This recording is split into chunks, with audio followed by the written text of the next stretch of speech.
മാനേജറാണ്. So welcome to metro connect. Kochi മെട്രോയുടെ feeder സർവീസിന്റെ ഫസ്റ്റ് ഒരു ജേർണലിസ്റ്റുകളൊക്കെ കൂടിയുള്ള ഒരു ട്രയൽ റണ്ണിലേക്ക് we are all welcoming you. നമ്മുടെ ഇവിടെ ആദ്യത്തെ റൂട്ടാണ് നമ്മൾ കാണിക്കാൻ പോകുന്നത്. According to all your wishes നമ്മൾ ഹൈക്കോർട്ട് സർക്കുലർ ആണ് ചെയ്യാൻ പോകുന്നത്. ഈ വണ്ടി നമ്മൾ AFTയുടെ ലോണോട് കൂടിയിട്ട് ഗവൺമെന്റ് ഓഫ് കേരളയുടെ സപ്പോർട്ടോട് കൂടിയിട്ട് ഫീഡർ സർവീസസ് ഡെവലപ്പ് ചെയ്യാൻ വേണ്ടിയിട്ട് വാങ്ങിച്ച 15 വണ്ടികളുള്ള ഒരു വണ്ടിയാണ്. So the fleet size is 15. നമ്മുടെ ഡിപ്പോ എല്ലാം ഉള്ളത് മുട്ടം എന്ന് പറയുന്ന നമ്മുടെ OCCയുടെ അടുത്തുള്ള ഒരു ഇലക്ട്രിക് ബസ് ഡിപ്പോയിലാണ് നമ്മൾ ഈ വണ്ടികൾ മെയിൻറ്റെയിൻ ചെയ്യുന്നതും അവിടെ നിന്നാണ് ചാർജിങ് ഒക്കെ നടത്തുന്നതും. പക്ഷെ നിങ്ങൾക്കറിയാം, ഇലക്ട്രിക് ബസ്സസിന് ഓപ്പർച്യൂണിറ്റി ചാർജിങ് ആവശ്യം ഉണ്ടാവും. കാരണം നമ്മൾ ഒരു 160 കിലോമീറ്റർ ടു 150 കിലോമീറ്റർ ആയിരിക്കും ഇതിന്റെ ഒരു ചാർജിൽ ഓടാവുന്ന പരമാവധി ദൂരം. അപ്പോൾ ട്രാഫിക് കണ്ടീഷൻസ് ഒക്കെ അനുസരിച്ച് ചെറിയ മാറ്റങ്ങളൊക്കെ വരാൻ സാധ്യതയുള്ളതുകൊണ്ട് we put up opportunity charging also.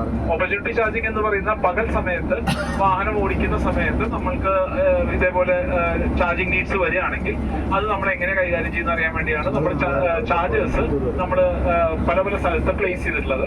ഇവിടെ നമ്മുടെ മുട്ടത്തിൽ 4 ചാർജേഴ്സ് പ്ലേസ് ചെയ്തിട്ടുണ്ട്. അതുപോലെ തന്നെ ഓപ്പർച്യൂണിറ്റി ചാർജിങ്ങിന് വേണ്ടി Kaloor metro station, Vyttila metro station and നമ്മുടെ ആലുവ മെട്രോ സ്റ്റേഷൻ, ഇങ്ങനെ 3 സ്റ്റേഷൻസിലാണ് നമ്മൾ ഇത് പ്ലേസ് ചെയ്തിട്ടുള്ളത്. ഇവിടെ എല്ലാം സർവീസ് പോയിന്റ്സിൽ വരുന്ന സമയത്ത് വണ്ടികൾക്ക് ആവശ്യമുണ്ടെങ്കിൽ ചാർജ് ചെയ്യാനും നമ്മുടെ ഷെഡ്യൂളിനനുസരിച്ച് ഓടാനുള്ള ആവശ്യത്തിനുള്ള ചാർജ് ചെയ്യാനുള്ള സമയവും അവിടെ കൊടുത്തിട്ടുണ്ട്. അപ്പോൾ ഇതാണ് ഇൻഫ്രാസ്ട്രക്ചർ വൈസ് നമ്മൾ ചെയ്തിരിക്കുന്നത്.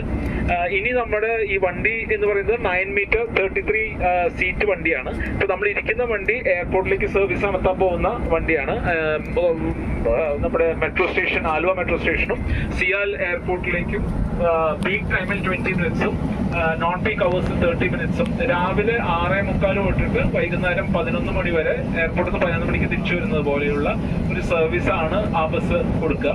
ബാക്കിയുള്ള റൂട്ടുകൾ നമ്മൾ ഒരു പ്രസ് സ്റ്റേറ്റ്മെന്റ് തരും, അതിൽ ഡീറ്റെയിൽ ആയിട്ടുണ്ട്.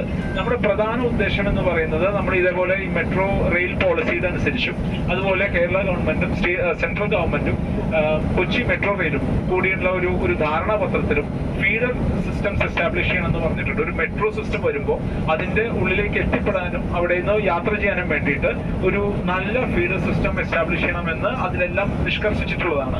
അതിന്റെ ഭാഗമായാണ് നമ്മൾ ഈ ഫീഡർ സിസ്റ്റം എസ്റ്റാബ്ലിഷ് ചെയ്യുന്നത്. ഒരു ഇതെന്താ വെച്ച് കഴിഞ്ഞാൽ നമ്മുടെ ഒരു ലാസ്റ്റ് മൈൽ കണക്ടിവിറ്റിയോ അല്ലെങ്കിൽ ഫീഡർ സിസ്റ്റമോ ഇല്ലെങ്കിൽ ആളുകൾക്ക് മെട്രോയിലേക്ക് എത്തിപ്പെടാൻ ബുദ്ധിമുട്ട് അനുഭവപ്പെടരുത് എന്നുള്ള ഉദ്ദേശത്തോടു കൂടിയും മെട്രോയിൽ വന്ന ആൾക്കാർക്ക് സീംലെസ് ആയിട്ട് അവർക്കേക്ക് പോകേണ്ട സ്ഥലങ്ങളിലേക്ക് പോകാനും വേണ്ടിയാണ് നമ്മളിത് ഉദ്ദേശിച്ചിട്ടുള്ളത്. നമ്മൾ ഇതെല്ലാം നമ്മളിപ്പോൾ പ്ലേസ് ചെയ്യുന്നത് ക്രിട്ടിക്കൽ ട്രാൻസിറ്റ് ഗ്യാപ്സ് ഉള്ള സ്ഥലങ്ങളിൽ മെട്രോ ആയിട്ട് കണക്ട് ചെയ്യാൻ വേണ്ടിയാണ്. അതായത് എവിടെയെങ്കിലും നിന്ന് വേറൊരു മെട്രോ സ്റ്റേഷനായിട്ടോ അല്ലെങ്കിൽ ഒരു ട്രാഫിക് ജനറേഷൻ പോയിന്റ് ആയിട്ടോ അല്ലെങ്കിൽ ധാരാളം ആളുകൾ വരാൻ സാധ്യതയുള്ള സ്ഥലത്ത് ആവശ്യത്തിന് യാത്രാ സൗകര്യങ്ങൾ ഇല്ലാത്ത സ്ഥലം നോക്കിയിട്ടാണ് നമ്മളിത് സെലക്ട് ചെയ്തിരിക്കുന്നത്. അതാണ് ആളുകൾക്ക് സാധാരണ മെയിൻ റോഡിൽ നമുക്ക് അങ്ങനെ വണ്ടികളില്ല, അതായത് മെട്രോ ലൈനിന്റെ അടിയിൽ കൂടി നമുക്ക് അങ്ങനെ വാഹനങ്ങൾ ഓടുന്നില്ല. മെട്രോയിലേക്ക് കണക്ഷനാണ് നമ്മൾ ഉദ്ദേശിച്ചിരിക്കുന്നത്. നമ്മൾ ഈ വണ്ടിയുടെ ബാറ്ററിയിൽ ഞാൻ നേരത്തെ പറഞ്ഞ പോലെ 160 കിലോമീറ്റർ ഏകദേശം ഒരു ചാർജിൽ നമുക്ക് ഓടാൻ കഴിയും.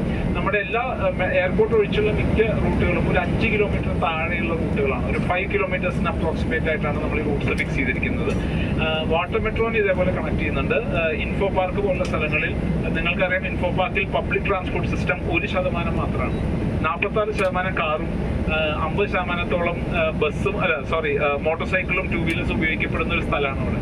ആകെയുള്ള ബസ്സിന്റെ ശതമാനം 1% ആണ്. അപ്പോൾ അവിടേക്ക് വരുന്ന ആളുകൾ, നമ്മളിപ്പോൾ ഒരു കൊച്ചി എന്ന് പറയുന്ന ഒരു സിറ്റി നമ്മൾ ഇൻവെസ്റ്റ്മെന്റ്സ് കാക്ഷിക്കുകയാണെങ്കിൽ അല്ലെങ്കിൽ ഡെവലപ്മെന്റ് ചെയ്യുകയാണെങ്കിൽ connectivity is going to be the critical point. Connectivity ഇല്ലാതെ നമ്മൾ ഇൻഫ്രാസ്ട്രക്ചർ കൊണ്ടുവന്നാലും ആളുകൾക്ക് അവിടേക്ക് എത്തിച്ചേരാൻ പറ്റാതെ നമ്മുടെ സ്ഥലങ്ങൾ ഡെവലപ്പ് ചെയ്യാൻ പറ്റാതെ വരും. പിന്നെ അതുപോലെ ഒരു ഇൻക്ലൂസീവ് ആയിട്ടുള്ള ഒരു ട്രാൻസിറ്റ് ആൾക്കാർ, അതായത് ആളുകൾക്ക് എല്ലാ സ്ഥലത്തു നിന്നും കൊച്ചിയുടെ പല ഭാഗത്തു നിന്നും എത്താൻ കഴിയണം. നമ്മുടെ ഫ്ലീറ്റ് സൈസ് 15 ആണ്. പക്ഷെ നമ്മൾക്ക് എല്ലാ സ്ഥലത്തും ഒരേപോലെ എത്തിക്കഴിയാൻ പറ്റിയില്ലെങ്കിലും പ്രധാനപ്പെട്ട സ്ഥലങ്ങളെ കണക്ട് ചെയ്യാനാണ് ഈ ഉദ്യമത്തോടുകൂടി നമ്മൾ ശ്രമിക്കുന്നത്. ഞാൻ ഇത്രയും പറഞ്ഞത്. പിന്നെ നമ്മുടെ ticket charges 20 rupees for maximum 5 kilometres ആണ്. എയർപോർട്ടിലേക്ക് 80 രൂപയായിരിക്കും charge. Service from metro to airport. അതൊരു കോൺട്രാക്ട് കാരിയർ സർവീസ് ആയിട്ടും ചെയ്യുന്നത്. അപ്പോൾ ഒരു പോയിന്റിൽ നിന്ന് അടുത്ത പോയിന്റിലേക്ക് മാത്രമായിരിക്കും അതിന്റെ യാത്ര. ബാക്കിയെല്ലാം സ്റ്റേജ് കാരേജ് ആയിട്ട് പിക്ക് ചെയ്ത് പോകുന്ന വണ്ടികളായിരിക്കും. നമുക്ക് പക്ഷേ AC ബസ്സിന്റെ ചാർജായ മാക്സിമം 5 കിലോമീറ്റർ വരെ നമ്മൾക്ക് 20 രൂപയിൽ യാത്ര ചെയ്യാനും, സത്യത്തിൽ നമ്മൾ ചെറിയ ഡിസ്കൗണ്ട് കൊടുത്തിട്ടാണ് 20 രൂപയിലേക്ക് ഈസി ആയിട്ട് എത്തിക്കാൻ വേണ്ടി ആളുകൾക്ക് ഒരു ഈസി ആയിട്ട് ട്രാൻസാക്ഷൻ നടത്താൻ വേണ്ടി ചെയ്തിട്ടുണ്ട്.